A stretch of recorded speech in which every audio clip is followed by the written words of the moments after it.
Tuvudde mu kkanisa lwakubanga omuweereza waffe omwawule talina mukazi. Ekyokubiri agenda nga yeewola ebintu ku bantu.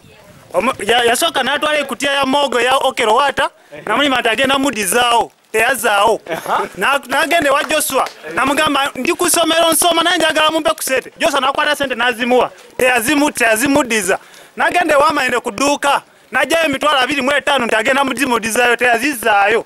Alowooza tetumumanyi kati tunafugibwa tutya n'omuntu omuyaaye ekika ekyo ekyawaggulu. Twamuweerera okugenda okusoma. Bwe yamala okusoma graduation day yagenda twamukola ne fundraising ne tumuwa sente zitwala ye n'omukazi ku graduation naye teyatwala ye omukazi. Twagenda okuwulira nti waliwo omukazi omulala gwe yaliyo naye omukazi kwe kugambako n'amukuba. Tuli benyamivu lwakuba bwatuuka mu kkanisa ng'olwaleero n'atugamba nti bwe tumumakinga complicated naye asobola otumakinga complicated. Eno kkanisa yaffe ye ng'omwawule bamuleetawo era ne bamutwala awalala. But he's not the first person people meant to have a woman getting disturbed.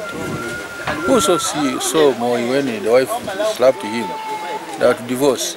But with the church, we take long to divorce. There are many ladders that go through. Well, like any other person, we may have some bit of small misunderstanding. If you don't handle them well, you can end up falling apart.